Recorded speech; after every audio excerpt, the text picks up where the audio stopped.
Jesus' name.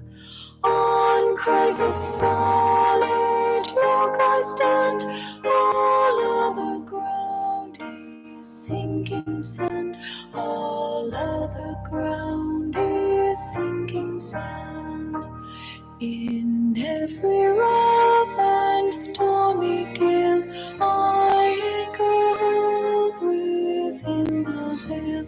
When all around my soul gives way, even is all my. I welcome all of you to the year 2025. Congratulations for crossing over into this new year. And I pray that for you, for your families, the Lord will make this a great year for you, a year of climbing onto higher grounds, experiencing what eyes have not seen before, and what ears have not heard before, and what things have not come to the thought of men. This morning and today, whatever time it is that you are listening to me, the topic of our message for the year 2025 is There is Hope. There is hope. When you look at some of the happenings in the world, we have so many reasons to fear.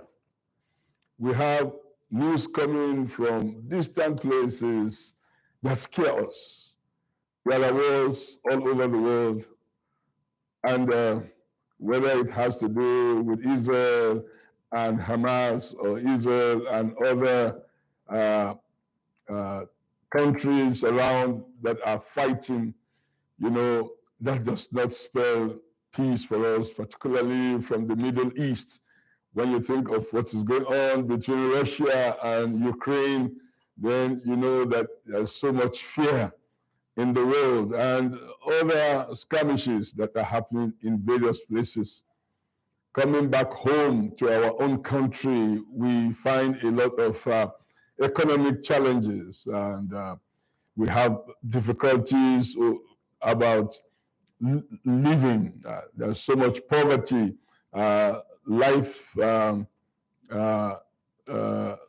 Life itself is kind of reducing in its values and in its expectations, and people all over are crying, suffering of all kinds. And just as we now are crossing over into the year 2025, the question is there hope? Is there any hope in our country? Is there any hope all around? And the good news I have for you for the year 2025 is that there is hope. There is hope. I want us to look at two passages of scriptures. And these two passages of scriptures are all from the book of Isaiah. The passages of scriptures, they kind of appear to be contradictory when we listen to them. One is kind of saying one thing, the other is saying the other thing. But in the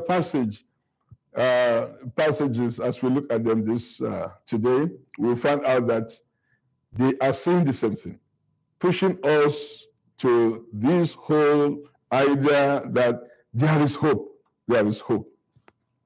And so let us look at passages. The first one I'm taking is from Isaiah chapter 52, verses 1 and 2. Isaiah 52, 1 and 2. It says, "Listen to me, you who pursue righteousness and who seek the Lord.